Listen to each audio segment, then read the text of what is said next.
নলবাৰী জিলাৰ টিহু ৰাজচক্ৰৰ অন্তৰ্গত দীপ্তাস্থিত দীপ্তা খুৰাদী মাহখৰীয়া আঞ্চলিক ঈদগাহ ময়দানত ঈদৰ প্ৰস্তুতি। এমাহ ৰোজাৰ অন্তত কালিলৈ ইছলাম ধৰ্মী লোকসকলে পালন কৰিব পবিত্ৰ ঈদ উল ফিতৰ। ইতিমধ্যে প্ৰস্তুতি প্ৰায় সম্পূৰ্ণ হৈছে। ইফালে বজাৰসমূহ ঈদক লৈ ভিৰ দেখা পৰিলক্ষিত হৈছে। অপেক্ষা মাত্ৰ কালিৰ দিনলৈ।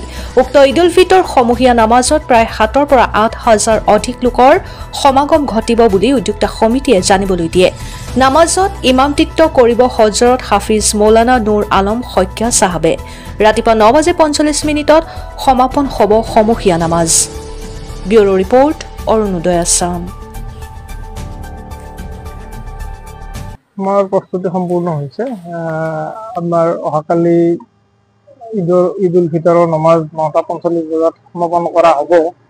আমাৰ ইয়াত এই নমাজত ইমামতিত্ব কৰিব হাফিজ মৌলানা নুৰুল আলম শইকীয়া ডাঙৰীয়াই। 9:45 বজাত আমাৰ নমাজ সমাপন কৰা হ'ব।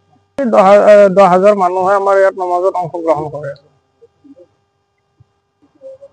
সমগ্ৰ বিশ্বৰ লগতে আমাৰ দীপ্তা খুৰাদী ও মাহখৰীয়া আঞ্চলিক ঈদগাহ ময়দানৰ আমি ঈদ উল জহা পালন কৰিম।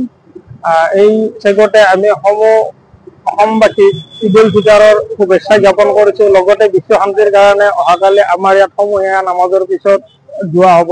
বিশ্ব শান্তিৰ বাবে, বিশ্বৰ মানৱ জাতিৰ মংগলৰ বাবে আমাৰ ইয়াতে দোৱা হ'ব।